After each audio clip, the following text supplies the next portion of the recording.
ኩረጃ በፍጹም አይቻልም። እንኳን ወደ መጽሐፍ ቅዱስ የጥያቄና መልስ ፈተና በደህና መጡ። ጥያቄዎቻችን ሲጀመር መኮረጅ ፈጽሞ የተከለከለ ነው። በሉቃስ 8:17 የማይገለጥ የተሰወረ የለምና የማይታወቅም ወደ ግልጥ የማይመጣ የተሸሸገ የለም እንደሚል በታማኝነት መልሱን ይስጡ። ይህ ፈተና አይደለም፣ ነገር ግን የእምነት ሙከራ ነው። ይህን ቃል ተላልፎ የተገኘ ማንኛውም ተማሪ ቻናላችንን ላይክ፣ ሰብስክራይብ እና ለ5 ሰዎች ደግሞ ሼር የማድረግ ግዴታ አለ። በቅጣቱ ከተስማማን ጀምሩ ስል ጥያቄዎቻችሁን መስራት ጀምራላችሁ። ጀምሩ።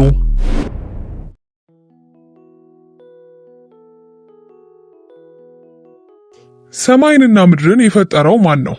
ሀ አዳም፣ ለ ኖህ፣ ሐመሩሃ እግዚአብሔር፣ መ አብርሃም።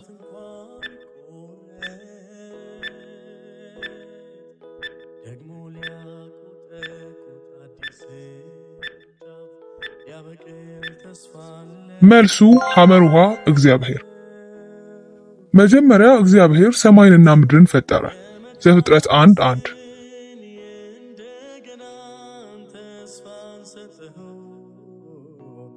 እግዚአብሔር በመጀመሪያው ቀን የፈጠረው ምንድን ነው? ሀ ፀሐይንና ጨረቃን፣ ለ ብርሃን፣ ሐመሩሃ ዛፎች፣ መ እንስሳት።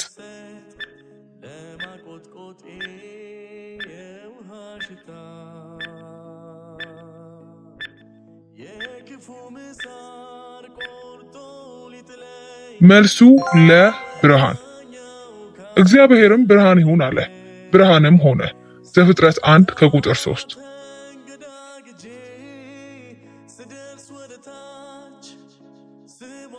የመጀመሪያ ወንድና ሴት ማን ናቸው? ሀ አብርሃምና ሳራ፣ ለ አዳምና ሔዋን፣ ሐመሩሃ ይስሐቅና ርብቃ፣ መ ቃይንና አቤል።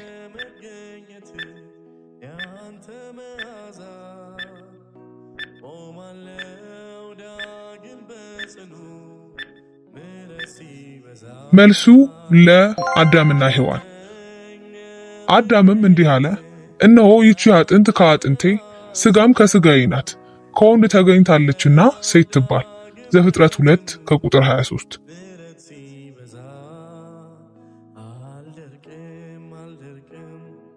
አዳምና ሔዋን በኤደን ገነት ውስጥ የበሉት ፍሬ ምን ነበር? ሀ አፕል፣ ለ በለስ፣ ሐመሩሃ የተከለከለ ፍሬ፣ መ ወይራ።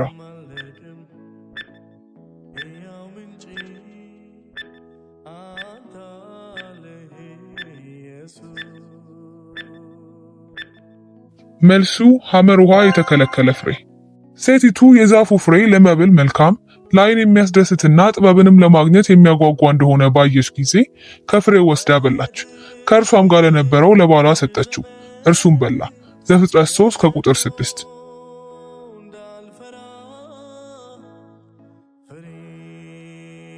የአዳምና የሔዋን የመጀመሪያ ልጅ ማን ነበር?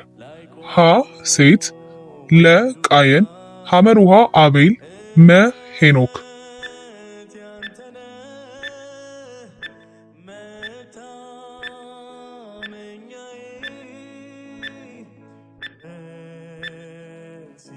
መልሱ ለ ቃየን። አዳምም ሚስቱን ሔዋንን ተገናኛት፣ እርሷም ጸንሳ ቃየንን ወለደች። በእግዚአብሔር እርዳታ ወንድ ልጅ አገኘው አለች። ዘፍጥረት 4:1።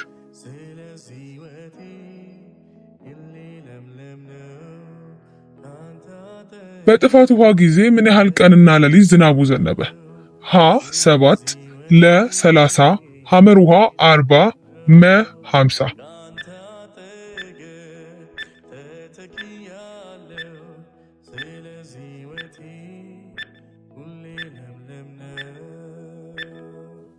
መልሱ ሐመሩሃ 40። 40 ቀንና 40 ሌሊት በምድር ላይ ዝናብ ዘነበ። ዘፍጥረት 7:12።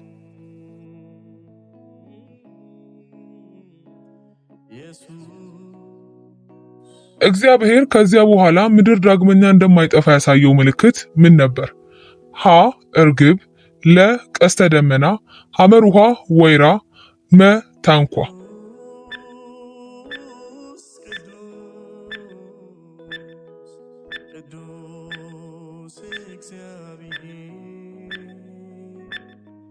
መልሱ ለ ቀስተ ደመና።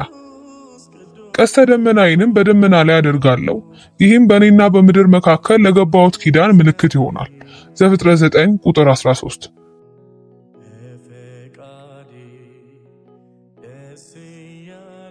የአብርሃም ሚስት ማን ነበረች?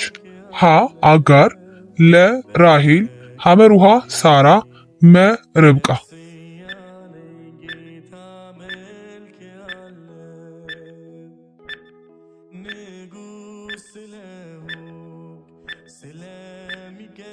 መልሱ ሐመሩሃ ሳራ።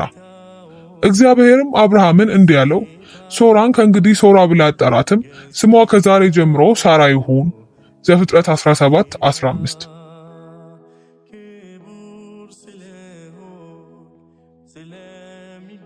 ከሳራ የተወለደው የአብርሃም ልጅ ማን ይባላል? ሀ እስማኤል፣ ለ ይስሐቅ፣ ሐመሩሃ ያዕቆብ፣ መ ዮሴፍ።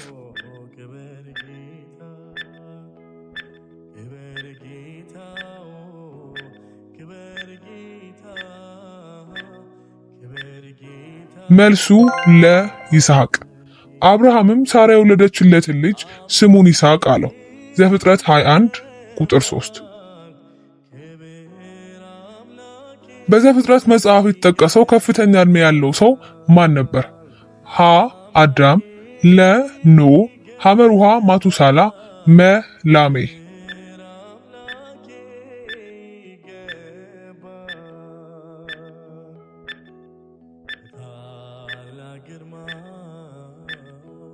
መልሱ ሐመሩሃ ማቱሳላ። ማቱሳላ በአጠቃላይ 969 ዓመት ከኖረ በኋላ ሞተ። ዘፍጥረት 5 ከቁጥር 27። እግዚአብሔር ከገሞራ ጋር በአቅራቢያ ያጠፋው ከተማ ማን ነበር? ሀ ሰዶም፣ ለ ነነዌ፣ ሐመሩሃ ኢያሪኮ፣ መ ባቤል።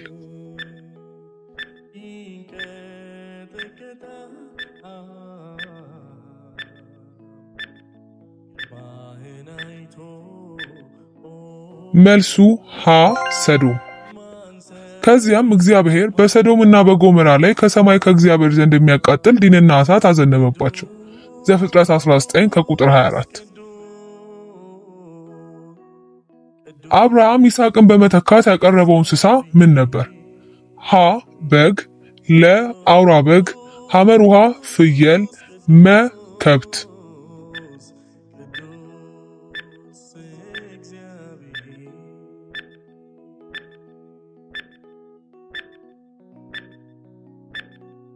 መልሱ ለ አውራ በግ። አብርሃምም ቀና ብሎ ተመለከተ፣ በቁጥቋጦ መካከልም ቀንዶቹ የተጠላለፉ አንድ አውራ በግ ከበስተኋላው አየ። ወዲያውኑም ሄዶ በጉን አመጣና የሚቃጠል መስዋዕት አድርጎ ሰዋው። ዘፍጥረት 22:13። የይስሐቅ ሁለት ልጆች ማን ነበሩ? ሀ ዮሴፍና ብንያም፣ ለ ኤሳውና ያዕቆብ፣ ሐመሩሃ ቃይንና አቤል፣ መ ይሁዳና ሌዊ።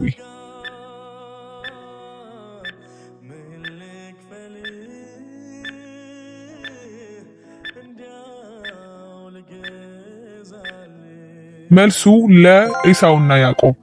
በመጀመሪያም የተወለደው መልኩ ቀይ፣ ሰውነቱን በሙሉ ጸጉር የለበሰ ነበር። ስለዚህም ስሙ ኤሳው ተባለ። ከዚያም ወንድሙ ተወለደ፣ በእጁም የኤሳውን ተረከዝ ይዞ ወጣ። ከዚህም የተነሳ ስሙ ያዕቆብ ተባለ። ዘፍጥረት 25 ከ25 እስከ 26። ብኩርናውን በአንድ የምስር ወጥ የሸጠው ማን ነበር? ሀ ያዕቆብ፣ ለ ኤሳው፣ ሐመሩሃ ዮሴፍ፣ መ ሮቤል።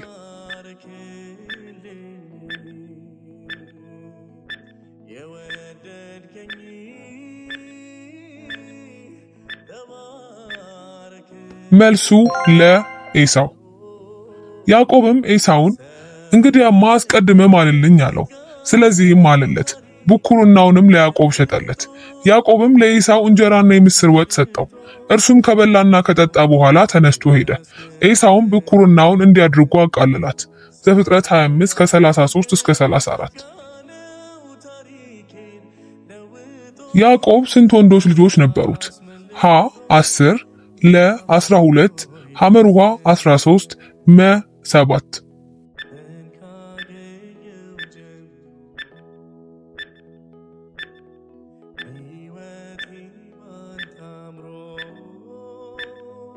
መልሱ ለ12። ያዕቆብ 12 ልጆች ነበሩት። ዘፍጥረት 35:22። ፈተናው ተጠናቋል። የእስካሁኑ ቆይታው እንዴት ያለ ነበር? ከ15ቱ ጥያቄ ምን ያህሉን መለሳችሁ? ከ15 ትክክለኛውን መልስ ካገኛችሁ ይህ ቃል እናንተ ነው። እንኳን ደስ አላችሁ እናንተ በጎ ታማኝ ባሪያ። ማቴዎስ 25:21። ታማኝነታችሁንና የመጽሐፍ ቅዱስ እውቀታችሁን ስላስመሰከራችሁ ተባረኩ።